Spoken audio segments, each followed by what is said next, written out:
How's everyone doing today? Good.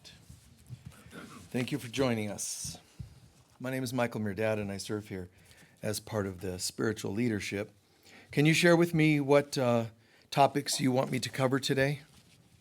What's on your mind? What's going on in your life and in the world that's truly, something you want greater insight on? Dealing with angry people. Angry people?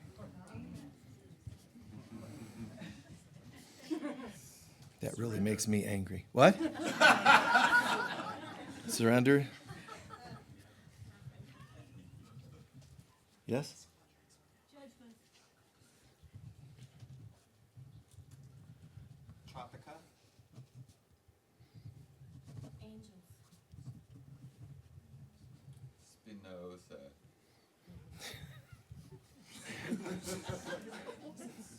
Spinoza. What? Good? Okay. Spinoza was a philosopher, I believe, of the Stoic nature, but I think he was hilarious. I do. There's something about him that whenever I see him, I start laughing a little bit. He just had this eccentric look to him. In any case, dealing with angry people, surrender, judgment, these various topics that were requested. And the ones that weren't voiced, that weren't maybe clear to voice, or the ones you were apprehensive to go into, to ask or to bring up.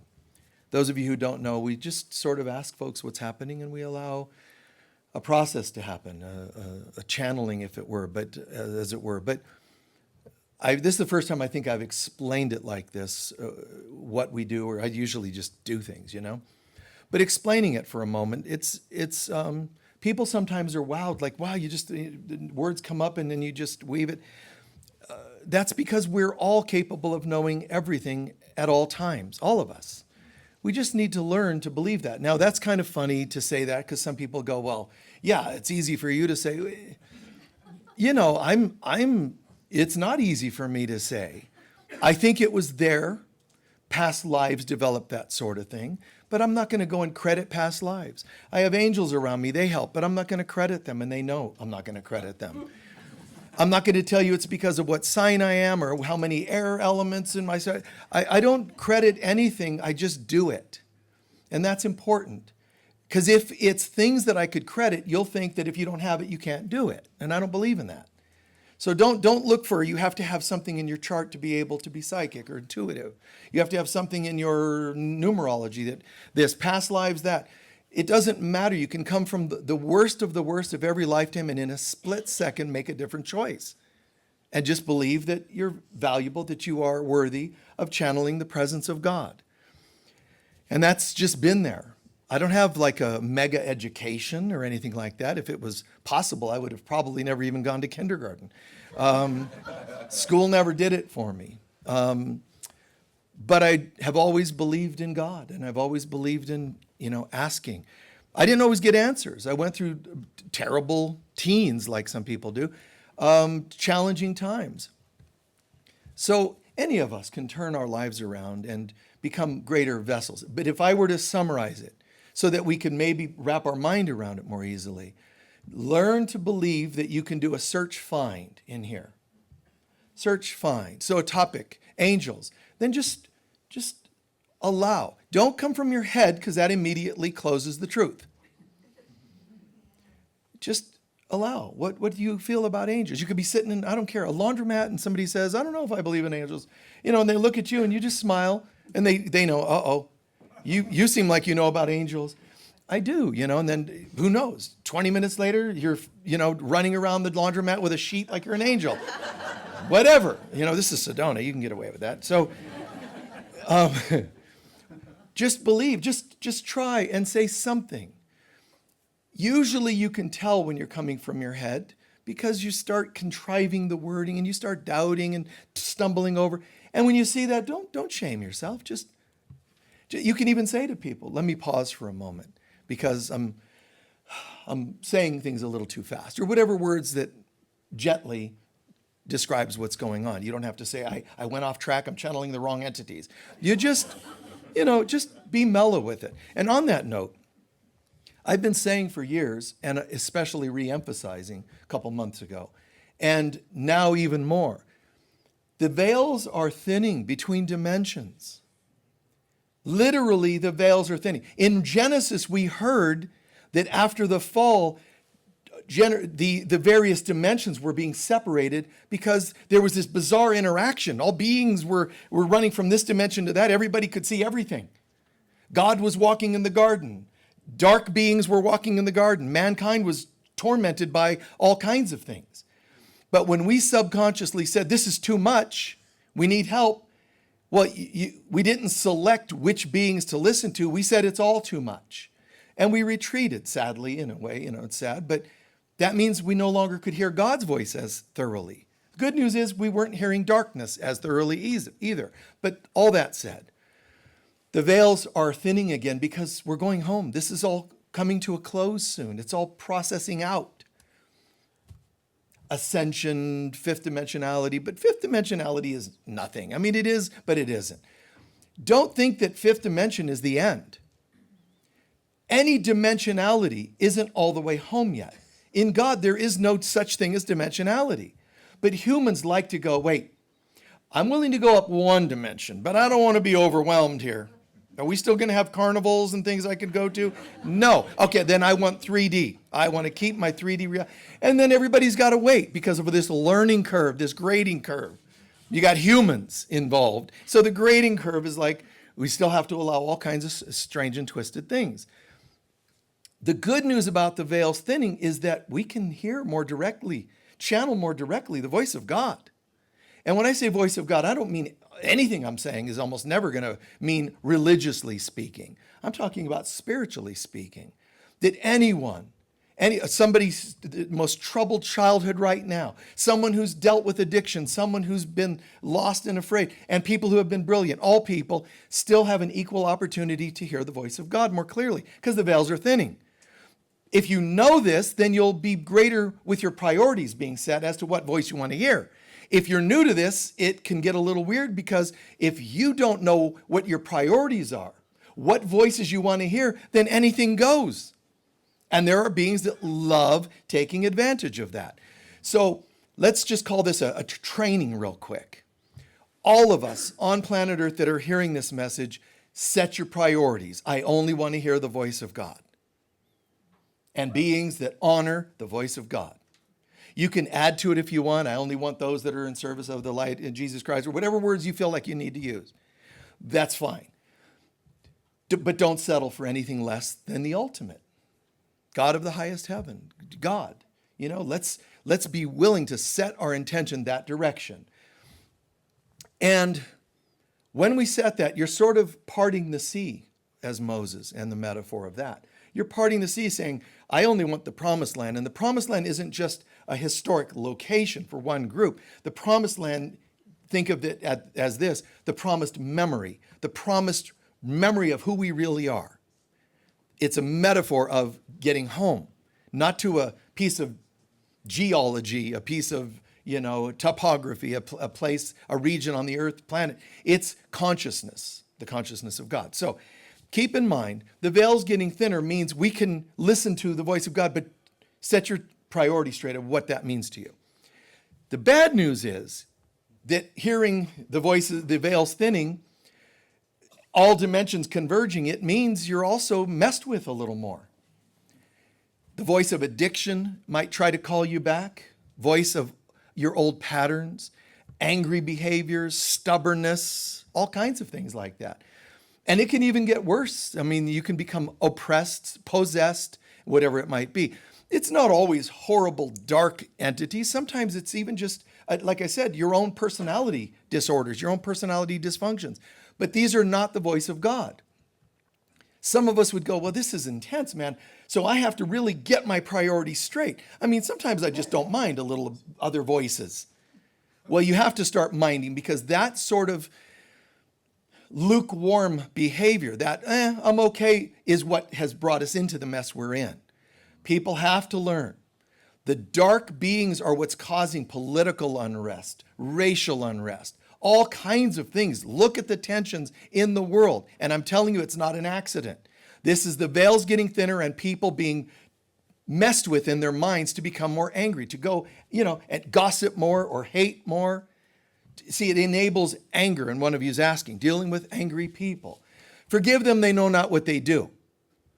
But know this, they may very well be hearing voices that are not of God, obviously, whether it's their own ego voices or whatever. They know not what they do, but that does not mean you allow them to continue doing it to you.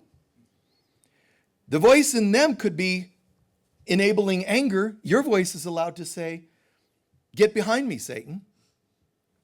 I'm not in the space to want to mess with this today. No, say no to that. It's an interesting thing that in Christ consciousness, and it's taught in A Course in Miracles.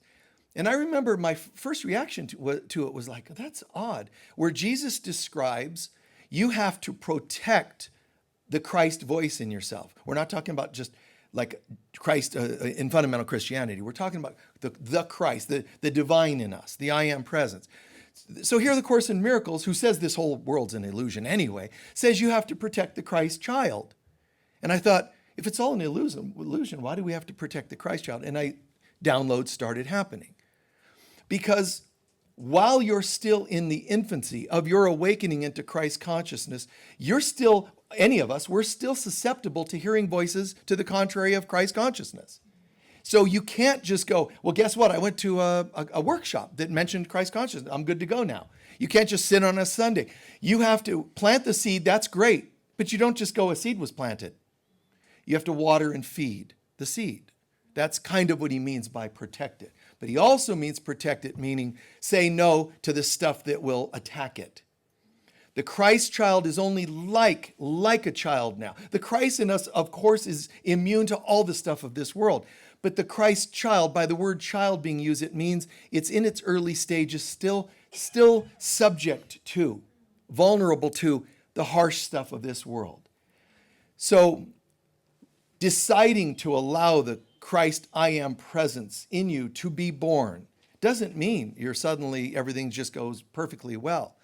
In fact, it sends out alerts to the universe, beings that are not so kind, and says, oh, look at this.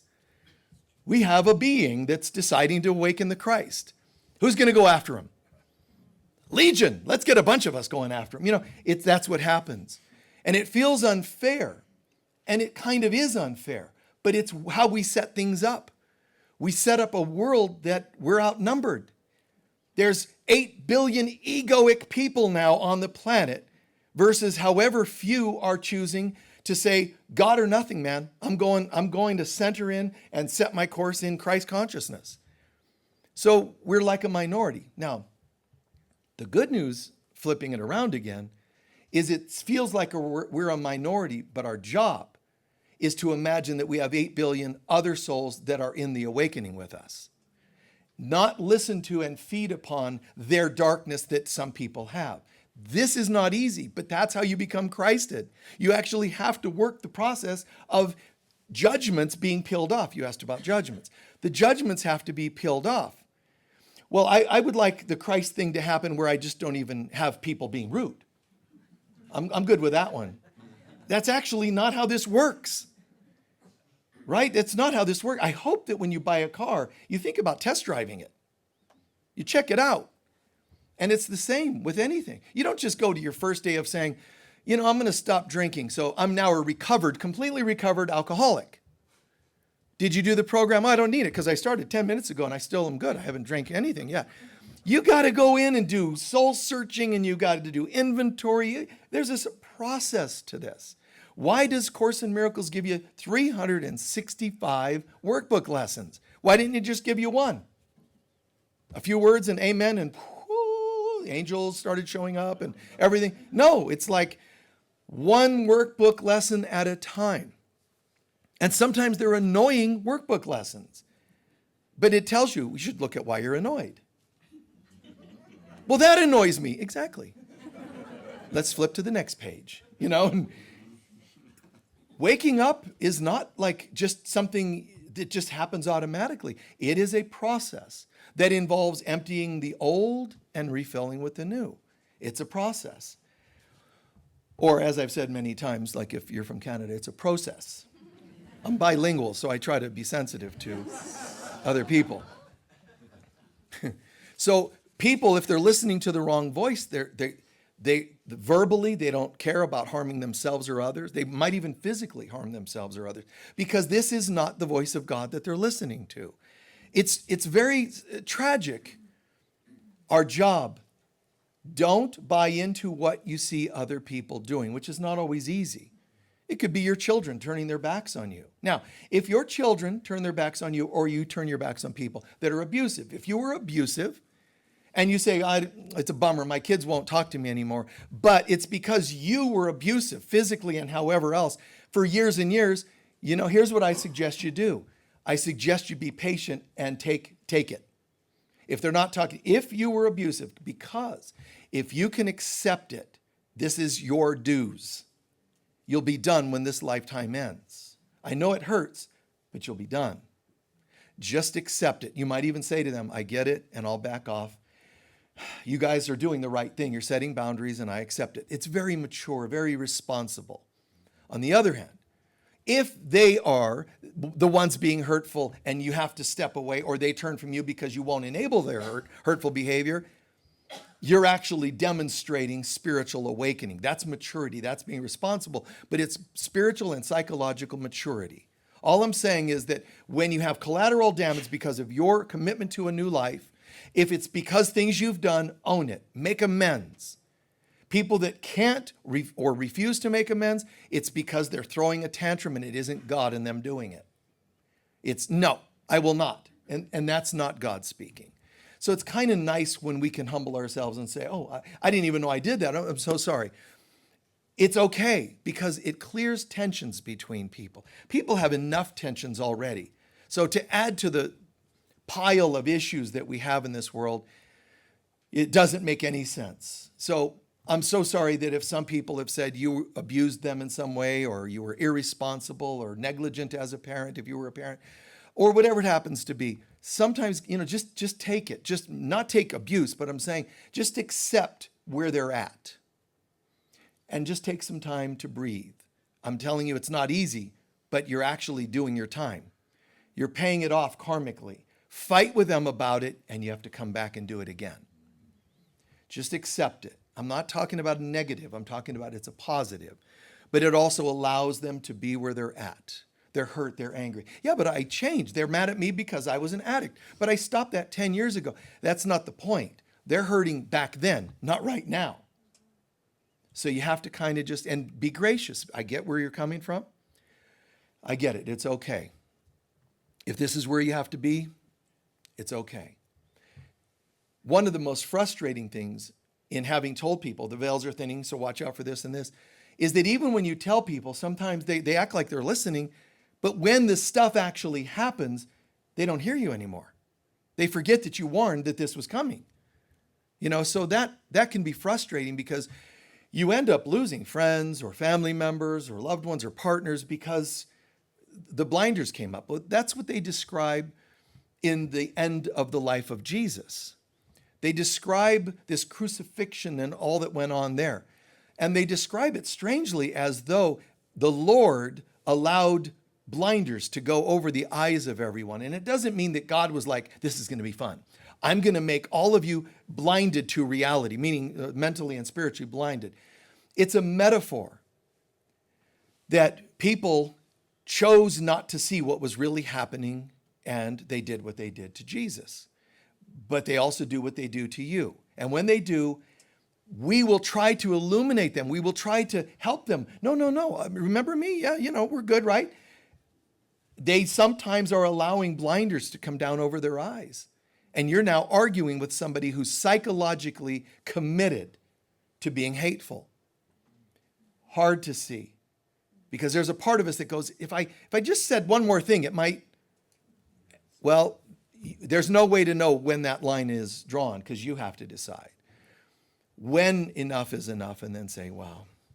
And it is sad that you have to kind of, let some people go for a bit. Just remember, Teach others the way of God, and even if they stray, they will one day return. Just be the best example you can be. I know that we all would love everything to go well all the time, but this is Earth.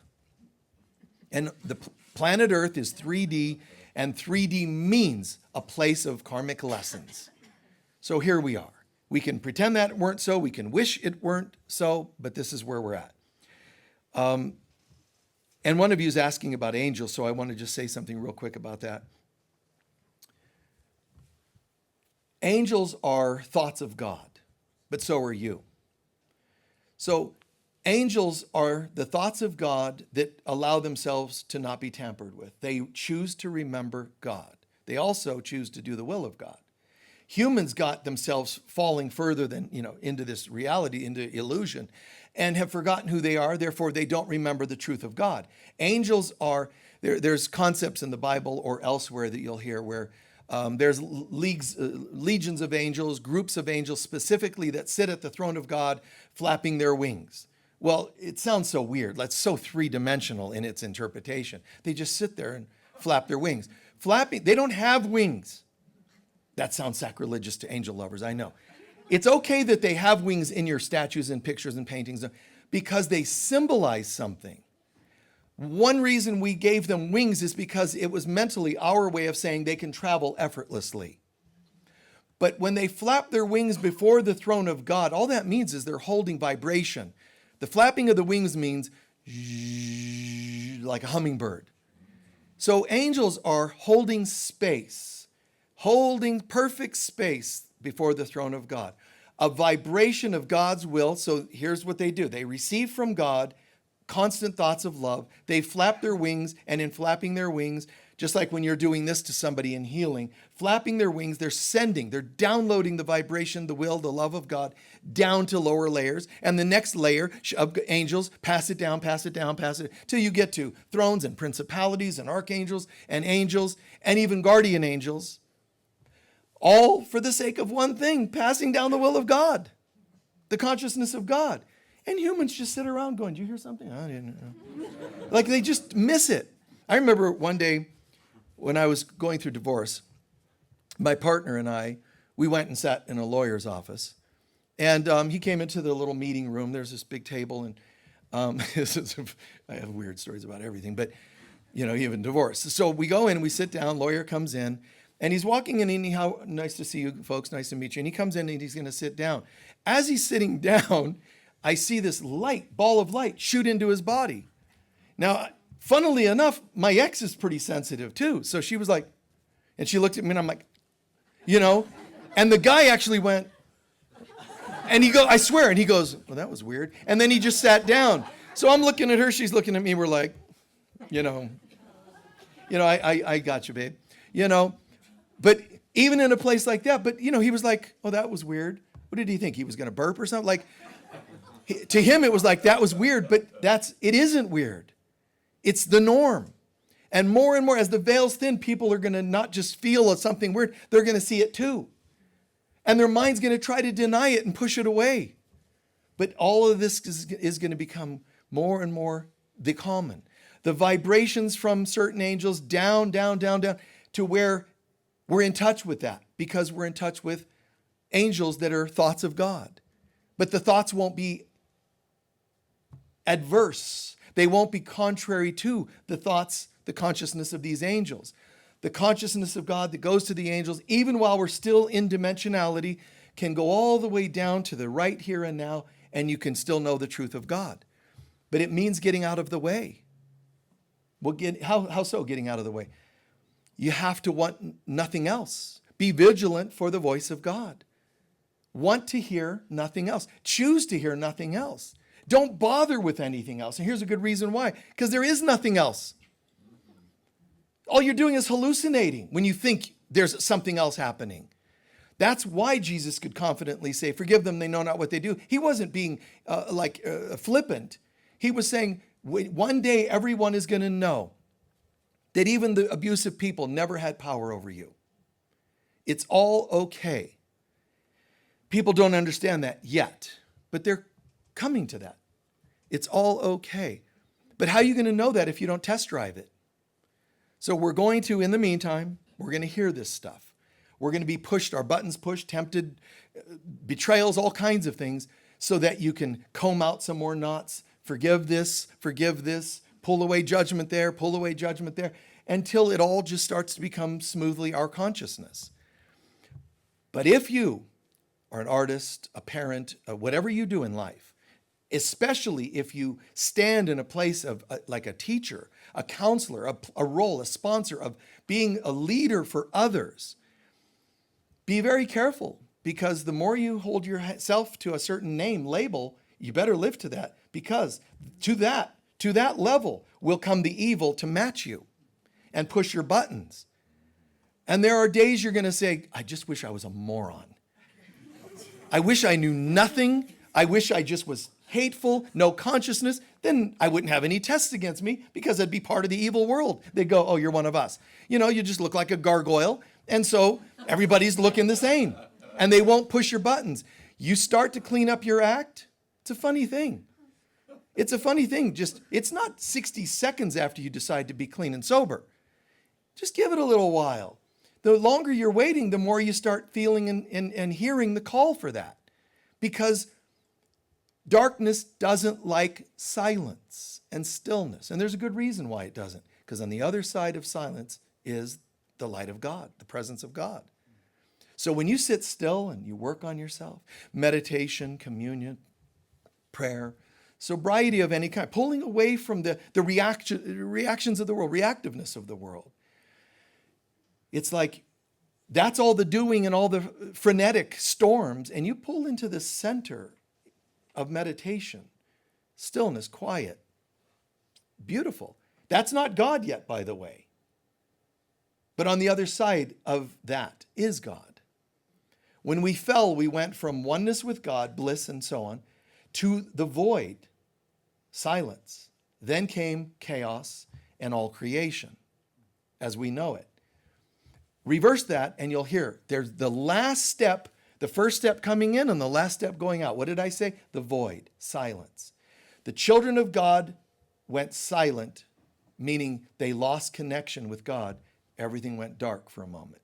And then we filled the darkness with the Big Bang, the chaos, and all that became our lives and the world. So when you every time you return, like Yogananda has taught, every time you return to stillness, to quiet, you're almost home.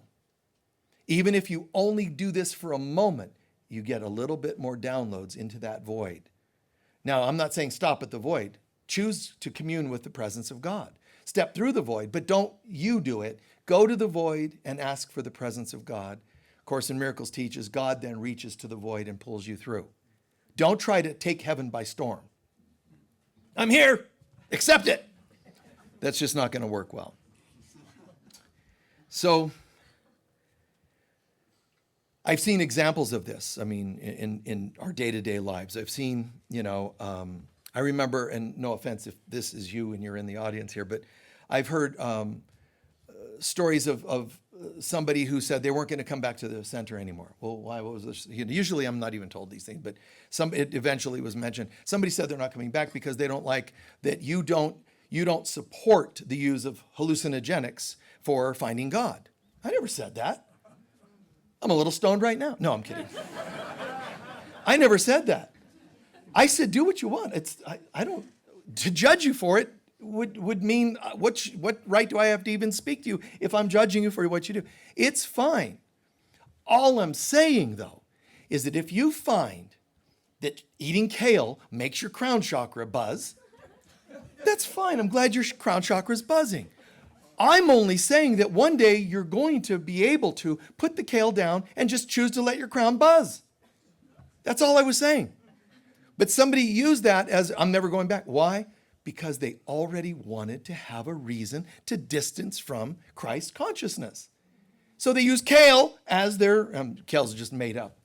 Don't take it literally, but you're now going to be in Safeway a couple hours from now going, this dude was totally dissing kale, man. And then somebody's going to overhear it.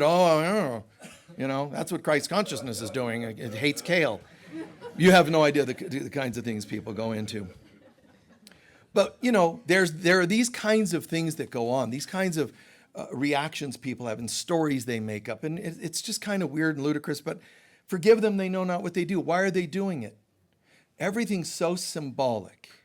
When you are clean and sober and you visit with friends you used to party with, listen, you become a symbol of clean and sober, which is light shining in a dark place, that they could go, I want what he's having, she's having.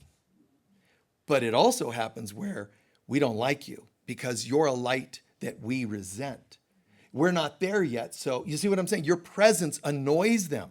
It could shine light. It could annoy them. Well, which one? How do I do that? You can't control their reactions to your presence.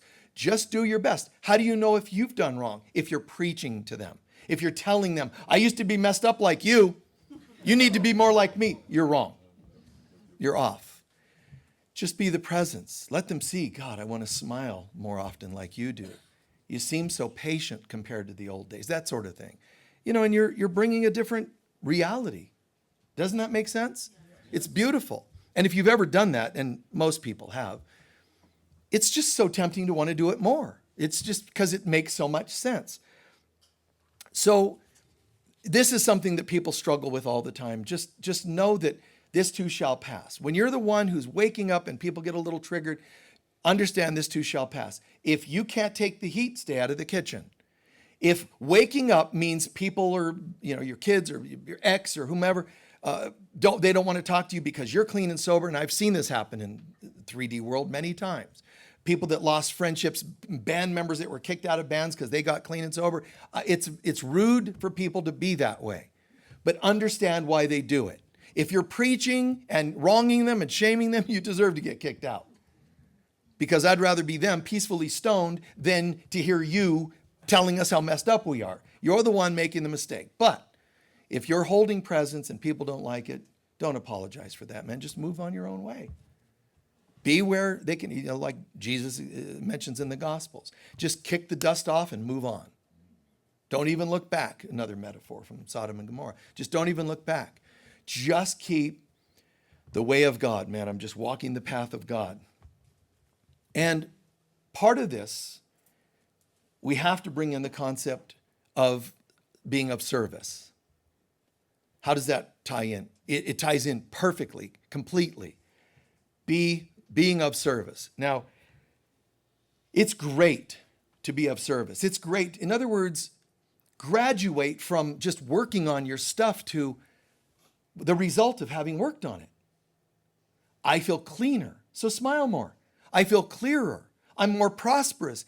Tithe, give, share, shine, smile. Show people the results of sobriety. If you just go, hi, good to see you, man. Yeah, man. And, I've been clean and sober for years now, man. It's really working out for me, And you're like, chewed your fingernails down to, I don't have fingers anymore because I chew. You're not impressing them. I know it sounds irreverent, but you're not impressing them. And I don't want you to fake like you're at peace because that's harmful to you, and I don't want you to hurt yourself. But I am saying, learn the good news of the Lord. Learn the good news of sobriety. Come to a place of the benefit. I am a better parent. Can you see it? You see? I'm be just this beautiful, shining example of light. And there are people out there who don't know that, it's one thing to shine your light when things are going well. But Jesus sort of talks about that. It's easy to say you believe in God when things are going your way. That's not the group I'm talking about. So there are people who shine their light, but that's a little bit uncertain as to whether that's real because things are going your way. That doesn't mean don't be happy when things are going your way. But remember the humility that you weren't always there. So give thanks for whatever you've done to bring yourself to a place of greater health, wealth, wisdom, etc. But saying all this another way, there are people out there that don't even know that even when the chips are down, even when things are going badly, you can still be happy and of service to others. There are people that don't even know that. That's one group. Then there's another group who Things could be going great. Even when things are going great, they will not be of service. They will not be helpful. They will not give. They will not smile. Because either they actually hate other people so much or they love themselves too much. So watch for where you're at in this. Do I have that thing where I just don't even know I could do more? Then see it now. Or are you the group that's, I have health and wealth or whatever it happens to be. I didn't know I could shine that light, but now I know, but I still don't because I really don't like people very much. Or you might say, I can see where I've loved myself too much. Myself being my money, my health, it's all I, me, mine. Then there's another group, which we would generically say are like light workers, that whether they, when they have, they do, they tithe, they shine light, they give. They're the people who pay tolls, for the car behind them. They're the people who help people in the grocery line. They're the, people who, hey, somebody's glasses were, that's the light worker. Okay, that's the light worker. And the downside, and whoever's on that level, the third level here, should reach back and help people from the first couple levels I described to become like that. Teach them that they can afford to smile. They can afford to tip to waiters and waitresses, whatever they're calling it, servers or whatever. Flight attendants, whatever topic, hotel, concierge, baggage people, give where you can for people that help you, that do things for you. Somebody charges you $20 to mow your lawn, give them an extra $5, whatever, wherever you can afford. To smile more, tithe more, give more, shine your light more. Great. Light workers, that next category, they do that. But the downside is that even light workers that are benevolent and very giving, still, when things aren't going their way, they can pull back into, I can't afford to give anything today. I can't smile, that sort of thing. There's a next category that are more like the daughters of heaven in this world. And those are the people that know that even when things aren't going my way, how can I be helpful? Watch me in my day-to-day life, I'm such a light worker, as long as things are going my way. I'm such a light worker. I open doors for people and so on and so on. It's beautiful. And it's also okay because light workers also know to respect healthy boundaries. I can't afford it today. I can't go out and give and give presents and shine my light. I'm hurting too much. That's not bad. That's a healthy boundary. I think, God bless them. Because at least they're not like the others. They do give more, shine light more. But there's another group, the daughters of heaven types of people, which are, even when things are going just horribly wrong, you don't fail to smile at a child to make it smile. You don't fail to pick up somebody's groceries that they started dropping. You don't say, well, lady, I'd love to help you, but things just aren't going my way enough today. I understand it. I do, that you're not in that space, and you should own that. You should own that you're not in that space. Just accept that. Yeah, I would love to be more outgoing today and more shine my light more, but it's just not there. I can't. Just own it. And you can even say to God, God, I really wanted to shine more light, but it's been like a week and a half now. Things are just going horribly wrong. Fine. Advice. First, prayer. Not help me, not get me out of this mess. God, I'd probably help more of your children if you just get things to go my way. Like God's going to go, oh, well, I didn't realize. By all means, let's get everything to go your way. You can't bargain with God. God's going to say, oh, sounds like a missed opportunity. Because growth, when things are going your way, is nice, steady, but only a certain speed and pace. When things aren't going your way and you can still step up with a smile and love and so on, wow. It's like you just jettison, man, miles ahead of where you were. And there's reasons for that. First, why should I be helpful if I'm not feeling good? And even if I am feeling good. First, if it's not common sense, it's the right thing to do, isn't it? Yes or no? Yeah. Yes, it's the right thing to do. Secondly, do you realize it could save a soul?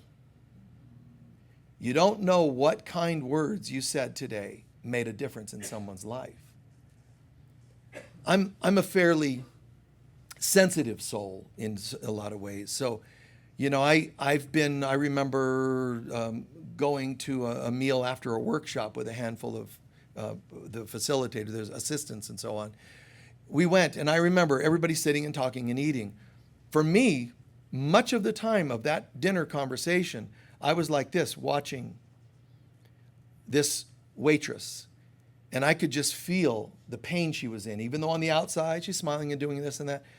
And the whole time I'm in prayer, like I'm aware of her and I'm holding space and I'm asking if there's anything I could do or should do. So in a way, when you get that level of awareness to want to help people, you can sometimes be really, it becomes your whole method of life. It's like, you know what I'm saying? It becomes your thoughts. It's there all the time. You don't have to go to that extreme, but just don't be surprised that if you suddenly win the lottery and have all this money, you suddenly become aware of other people that don't have anything. Or you'll shut it off like the other extreme and not want to help them because you don't care. My point being that when you enter being a healer, when you're a hairdresser, what do you think you most often notice about people? Hair. It just happens. When you're into fashion, you notice clothing. When you're a light worker, a daughter of heaven, when you're a miracle worker, you notice where help is needed. Now you can say, I don't recommend that everybody be maybe as sensitive as I am, because sometimes it's overwhelming, but I'm just used to it. So most of the time it works out okay. But I'm watching this person, and that's what happens more and more to us.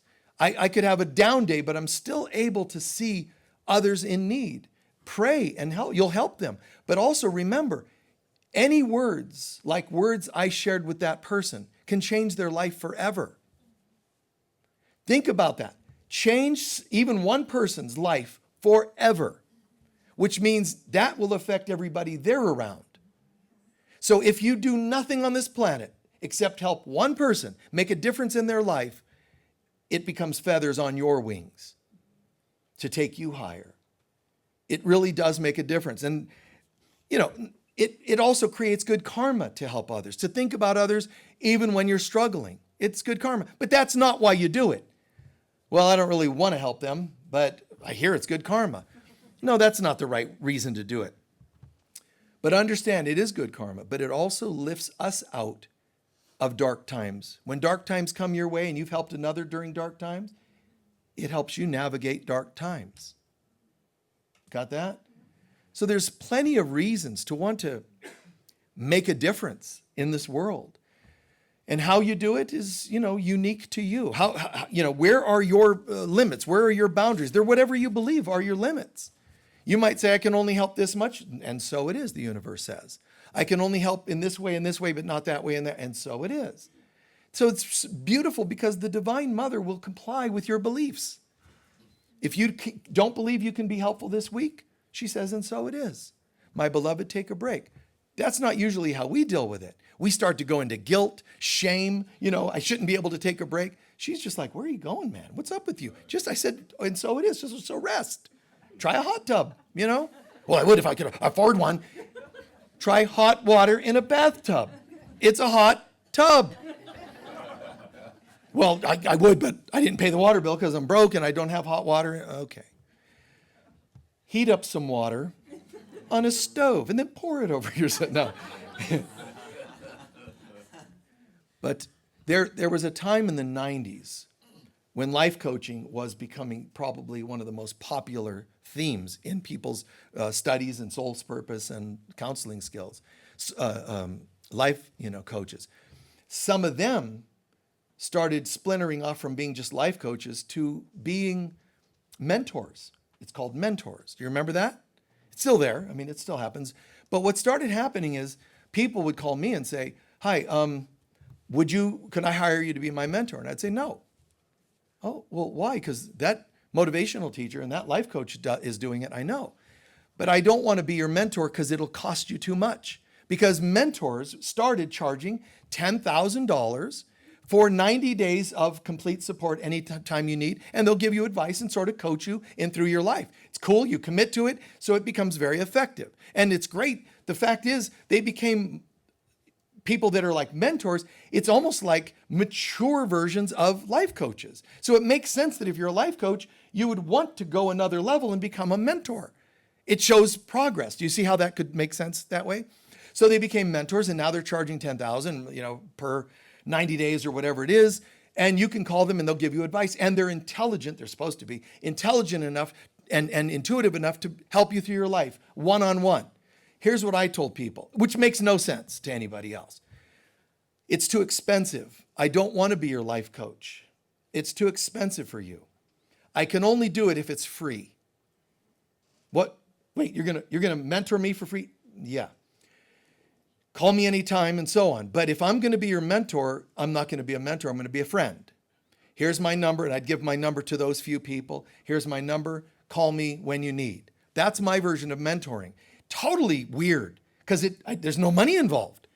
If you're going to mentor somebody, you could get all kinds of money. My mind wouldn't allow me to do that. Now, some people get it. And some people would say, oh, man, you must have lack consciousness that you're not, whatever. Yeah, I'm lacking consciousness. So, but do you see what I mean by that? I understand the value of it. And some of my friends, colleagues were doing this, and I all praise to them. Congrats. All they needed was 10 clients a year and they made $100,000. Wow, that's good job for you, man. That's amazing. But it's not how I could do it. Jesus himself told his apostles, I've been your rabbi, I've been your teacher, et cetera, et cetera. But starting today, I no longer call you students and so on. I call you my friends. Why was that? Because the greatest mentoring you can give to people is to be a friend. But he also adds that a friend would give up their life for you. Now, I don't mean that they'll die for you. It means give up your egoic life. The girl I married back in, after high school, but I met her in high school. One of the things that impressed me about her was her commitment to God, first of all. But I remember also she was smoking and drinking at the time. And I said, I'm not really into that. She gave it up. She gave up her life for me. Now, not literally, but she gave it up for the relationship. I couldn't say no now. And I mean that in a complimentary way. You see what I mean by that? So a true friend will give up their ego for you. They'll say, you know what? My ego's getting, let me set aside addiction, selfishness, hurtfulness, rudeness. Let me make some changes here. Now, I have said, there's occasionally been, people that are associated with the center and they have issues or they're a little edgy. They snap a lot, anger and whatever, compete or whatever else their issue is. And some people say, why do you allow that person to be here? Because I'm bizarrely, infinitely patient. I am. I really am. But I do have one standard. As long as I see progress, I'll hang in there with somebody.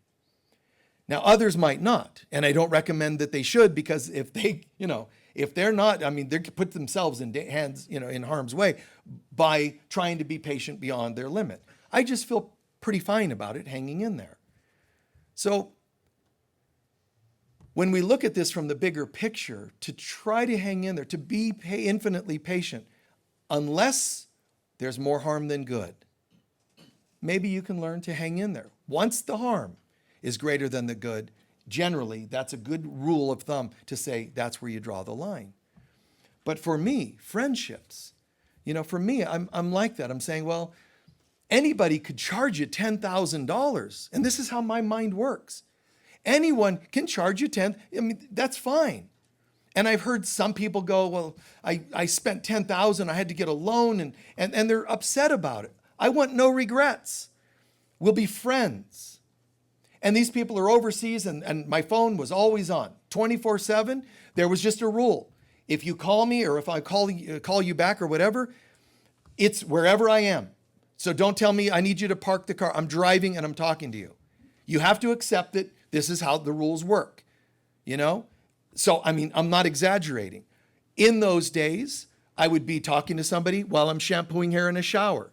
I have no limit to what I can say and where I can say it. It's beautiful. I don't go, well, I would give you good advice, but I'm showering right now, and bad advice tends to come through when I'm showering. No, be cool, be centered all the time, wherever you are.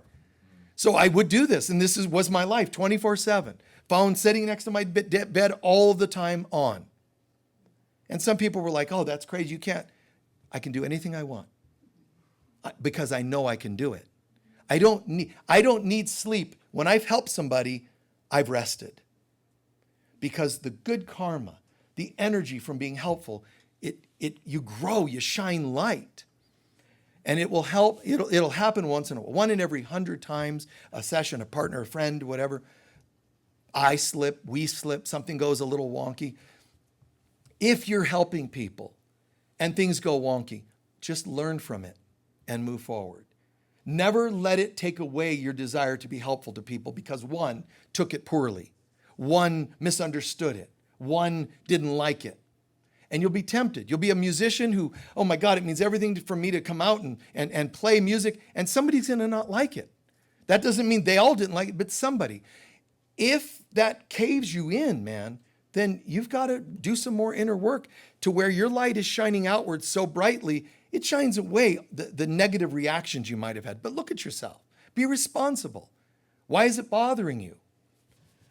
I've shared this story before, but I've had it happen. And I remember, long story short, I remember in an airport once, there was a gal who was sitting on the ground in the car rental place. And we had come in late. The flight was late and we're sitting, I'm in line. And there's this girl with a newborn baby in her lap and she's crying. And I'm thinking, well, you don't see this every day in a car rental place. Like, what's that?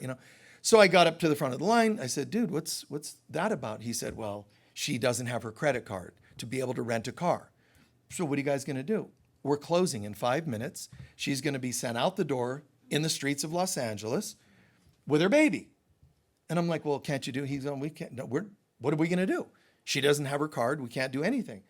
So I'm like going into mode of like, this doesn't make sense. So I gave my card and she was so grateful and wow, it's a miracle working. This girl now has a rent-a-car. And then she decided to turn it in like zillions of days later.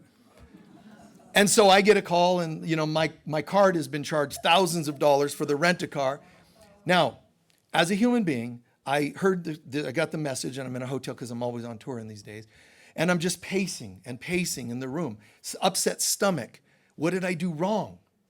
What did I do wrong? God, I was thinking, and there was this girl and she was crying, the baby, and see, and this is what we do. We beat ourselves up sometimes. And it's okay to question yourself. It's okay to go, did I get that right? Because it feels weird.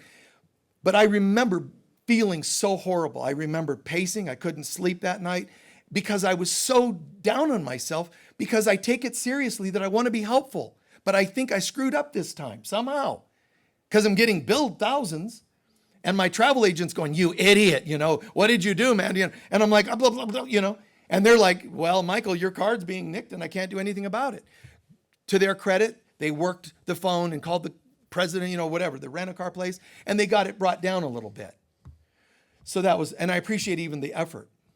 But somehow, what came to mind is this voice that said, Michael, here's how you can look at this.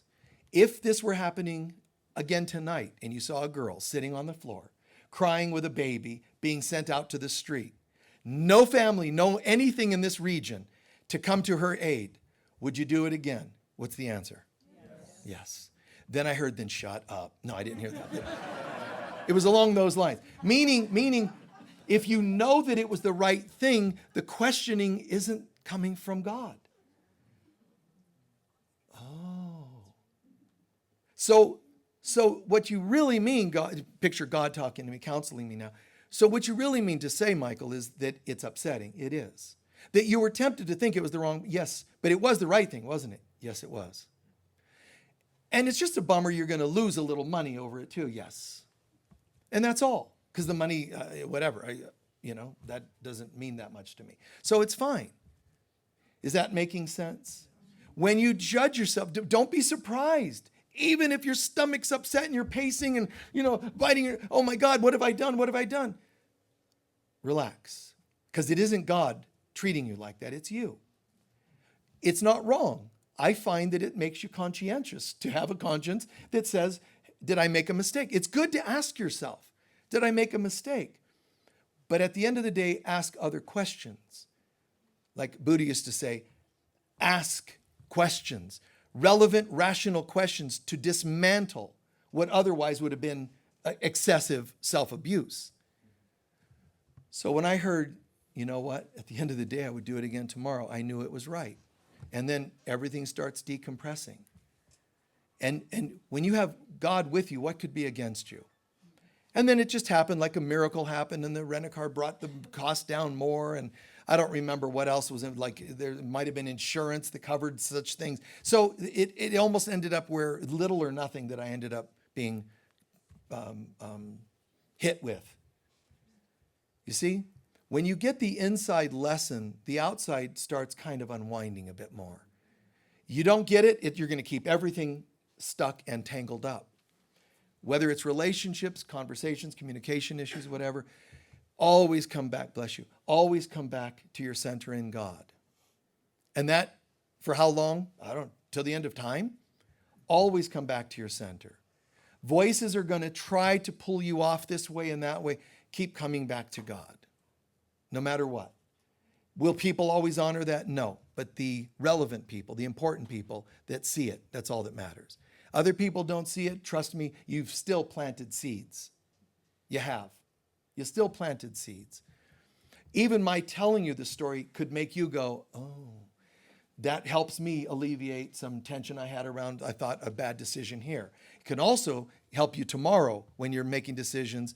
Does this for sure feel like it's the right thing? So just hearing about it, and then people are going to hear you do it or watch you do it and be amazed and changed in themselves. So miracles are never little curios you put on a shelf somewhere in your house. They actually grow and grow and grow. They don't stop. They don't become stuck in a little box to view on your nightstand. You tell a miracle, you share a miracle, and it just keeps affecting people more and more and more. It just keeps growing. Is that all feeling right? Okay.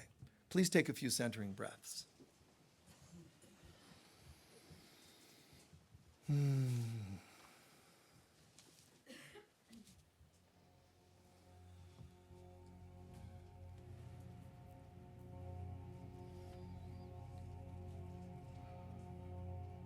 Very important to review what you heard today.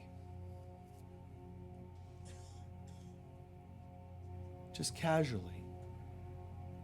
Let God help you. Whatever things I've heard today that don't make sense to me, aren't true for me, I can effortlessly let them go. That's beautiful. You don't have to fight with them, argue with them, just let them go. But anything that did make sense, anything that does seem helpful to you, hear it or see it again, entering your mind. Breathe it in as part of your reality. Own it. It never does any of us any good if anyone leaves this center just simply saying, Michael said. If it's true for you, then own it so that you can bring it to other people. And believe it or not, you can't be as effective telling other people these wonderful downloads you're receiving that you like, the ones you like, by, if you tell them you got it from me, they won't hear it as much as if they see it demonstrated in you. So that makes you, in the moment, the greater teacher. But step up and own that. Not arrogantly, just step up and own it. Every time I hear truth, read truth, feel truth, have downloads of truth, they add to who I am. And I'm so grateful, Father, Mother, God, that they make me a greater soul, a greater reflection of my own Christ presence. Sure, I'm grateful to the author of this, the teacher of that. I really appreciate and honor and respect teachers that have done the work and brought this to me. But now it's mine to own as consciousness. And I can't wait to bring this to the world. Show me, Holy Spirit of God, show me our Divine Mother, who to bring this to, how and when, in what ways to bring it and not bring it. Guide me in every way. Let the Holy Shekinah be my guide. Let that light that led the Israelites, that light that spoke to people in indigenous cultures around campfires, let that light be the one developing in my own inner heaven consciousness.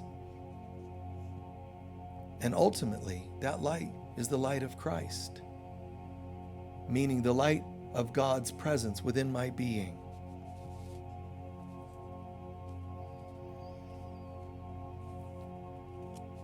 Let today's meditation be one of more deeply than usual absorbing the download of consciousness, God's consciousness, light, presence. It can take the form of a word like peace. It could be peace and healing. It could be love and abundance. It could be joy and creativity. But breathe in that beautiful, gentle presence of God, integrating it.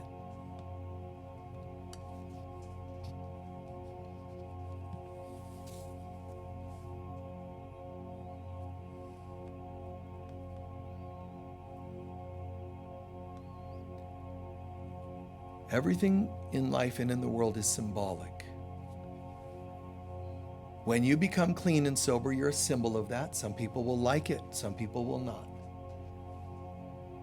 When you have the words, even the words, spiritual center, focused on Christ consciousness, spiritual center, then we're a symbol of your spiritual center. Love this, you love your spiritual center in you.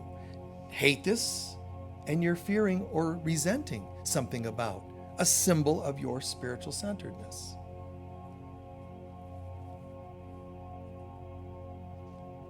If you see creative people and love it, it's a symbol of yourself. If you hate it, it's a symbol of yourself. But which symbol do you want?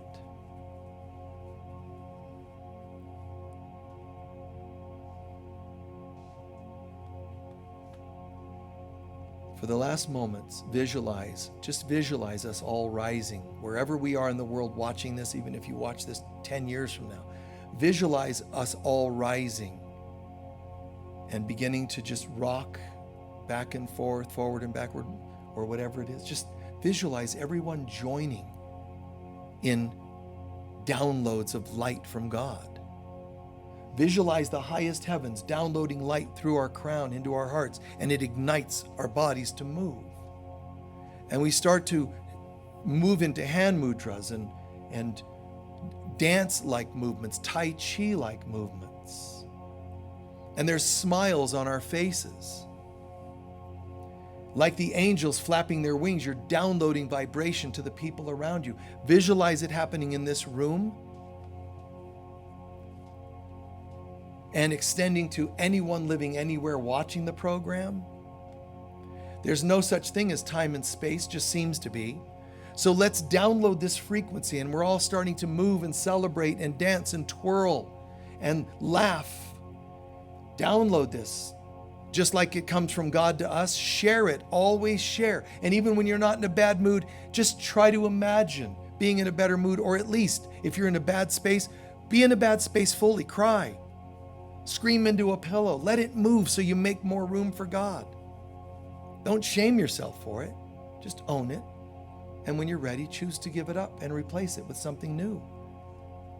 But send this out to the whole world. Political leaders, all of them, not ones you like, all of them. My God, the peace of God to you all. Every president, former president, doesn't matter who they are, what they did, just all of them, light of God in their hearts. I bless you with the peace of Christ. Religious leaders, people troubled throughout the world. Somewhere on the planet right now, there are children crying and wishing something would save them from the horrible circumstances they're in. Give them an answer. Don't leave them there.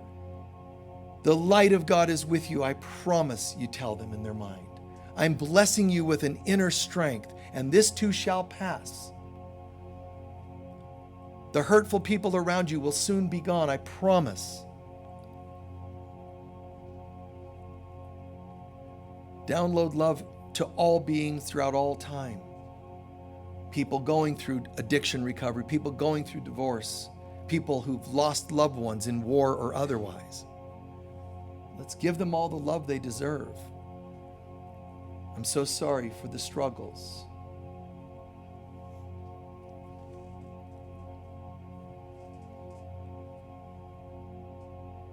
And notice that I didn't ask only those of us that are in a good mood this week. I just asked everybody to do this, because this can shift your karma, your dark night of the soul. This can bring light to us by shining our light to others. Father, Mother, God, if and when I struggle, help me to forgive myself.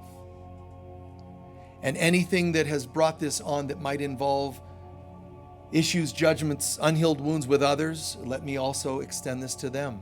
Forgiveness for us all. So that I can then stand and rise with my arms outstretched, feeling a download of your love into my being, so that I can bring even new layers of light and love of God to this world.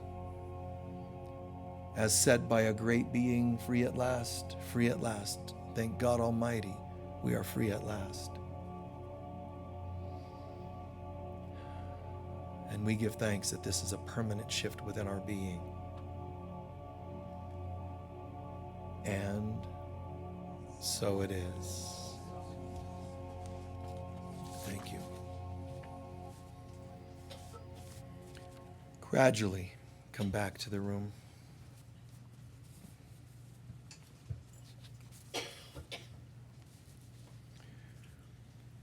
In a moment, we'll take up our collection, but just briefly, can anyone share what you heard or felt, experienced in the meditation or in the sharing that we did, that feels right for you, that was important for you to hear, or that might make a difference in your life or the people around you?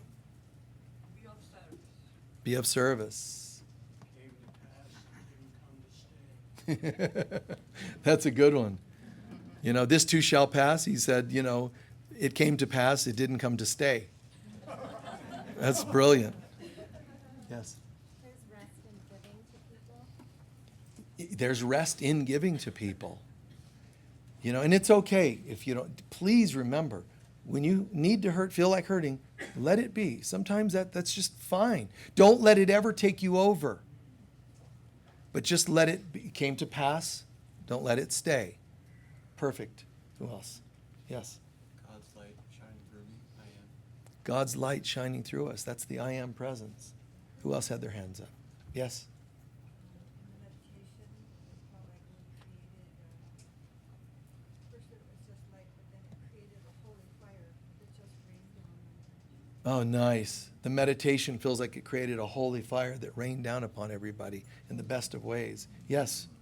Hearing of the angels in that way just allowed me to feel that vibration coming in as well as the vibration here going out. It was Yes.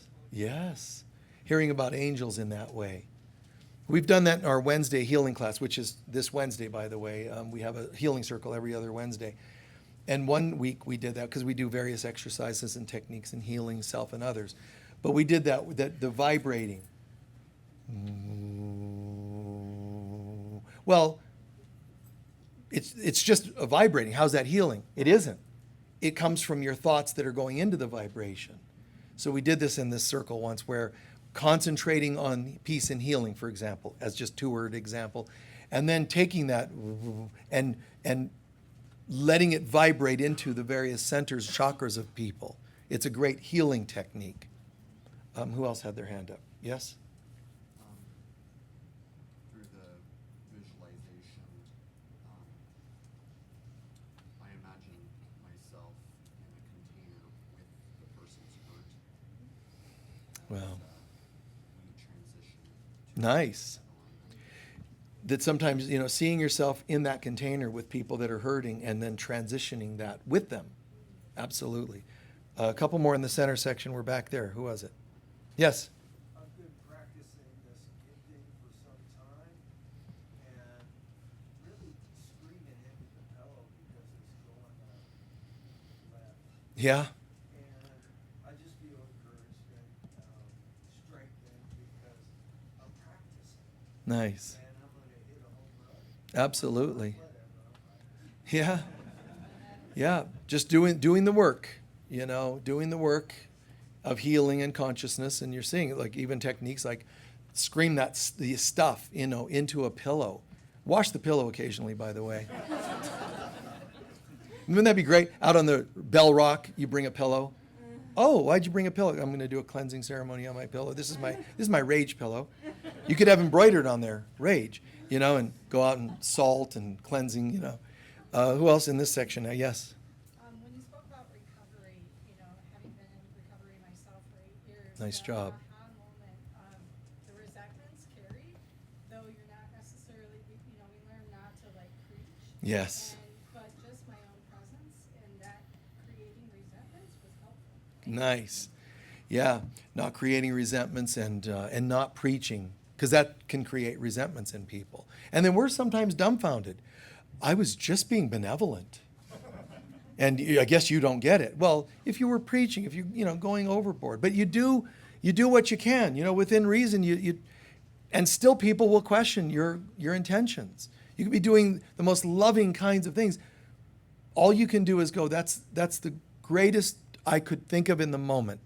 And if that wasn't right for you, I'm sorry. Now they're either going to continue hating you, which means this, they already wanted to. That's what it means. Or they're going to go, thank you for letting me know, and I get it now. But when people are determined to judge, hate, find fault, that's what they're going to do. It's kind of a bummer. And you'll be able to tell with family members, they're just waiting. Friends, people, you could just tell when they're just watching, so that they can pounce. And, that's a hard thing to see with people that you love. Jesus saw what Judas was going to do. And it's a funny thing in closing. It's a funny thing because Jesus didn't go, please don't. That makes me feel bad. That's not what he did. What did he do? Judas, you know that thing you're going to do? How did you know? What do you mean, how did I? Oh, that's right. You're Christ. Okay. You know that thing you're going to do? Go and do it. Meaning, I don't want to hear it. Don't make excuses. You're already determined to do it, so go. And I don't mean for you to be as firm with your friends and so on, but when you see people are determined to find fault, they're going to do it. So what I do is typically go, just help them a little. Sorry. It just sounds so funny to say it that way, but I just help them a little. You can just tell they're going. So I'll just, it'll just come to me, something to say to help things along. Not hurtfully rude, but I could just tell. And I might even just talk very beautifully, rationally with, and let them know I see it happening. And, but like Jesus said, just go. We already know this is what you're going to do. And that's how I felt with people before. When they're determined, when you know your partner's fallen in love with somebody else, it doesn't mean it doesn't hurt because you're spiritually aware. But sometimes it's this hurts, but you are in love with someone else or you're attracted or whatever you're going to do. So sometimes it's okay for you to just go, you know what? This is good for us to use as a done message. You see what I mean by that? I understand that some of, but listen. Sometimes, not all the time, sometimes it's just nice to go, let's just use this as our ending. And it's so clean, as opposed to trying to get them to change, which is not always the general theme of what happens. Shaming them for what they did. So you want to be married to an object of shame? It's better just to go, wow. More often than not, when you've ended a job, they fired you. When you ended a relationship, they cheated. More often than not, I swear, you already knew it was happening or coming. And the average human being does not want to own that. And you don't have to own it, but at least own the possibility that you knew. To say you didn't know means you're not intuitive or psychic at all. Not even instinctive at all. Which kind of means that you actually are affirming you're like a brick, no consciousness. And I don't believe that. I'm not saying it's easy, but I'm saying on some level, you knew before you lost your job. You knew before you had an accident. We know everything, but humans love to pretend they don't so that they can feel like victims and resent those who were the messengers. It's a very empowering, difficult, but empowering thing to say, nothing happens by chance. I'm aware of everything, as Edgar Casey put it, and I've shared that several times here. But as Edgar Casey put it, you know every major event downloads into your consciousness on some level. The way he put it, every major event of your life before it happens, you saw it in your dreams, because your dreams are one of your intuitive download places. But most people are, I had the weirdest dream. I was twiddling my thumbs and I watched a falling star. And, how was I to know it meant that while I'm in denial of what's going on in my relationship, the star of my life, my husband, wife, left me. I wasn't going to know that. See, it's just denial. So check in. Ask for those downloads. Be more plugged in and courageous enough to get those downloads. Thank you so much. We're going to do our collection and our closing prayer, both of which combined probably take 5 minutes. Please be as generous as you can be. Oh, you didn't do that? Okay, got it. Thank you. Got it. Be as generous as you can be. We appreciate it. Your donations go in the bags, but your extra donations, like for people of lesser means or sometimes for special projects, those go in the baskets. The one we're working on now, and we appreciate we got some nice donations for it, we're replacing all the fluorescent lights in the building. So the first thing we're doing are the ones not in this room, all the others, and then we'll shift gears soon and get the rest done. But any extra donations you can have are going to go towards that.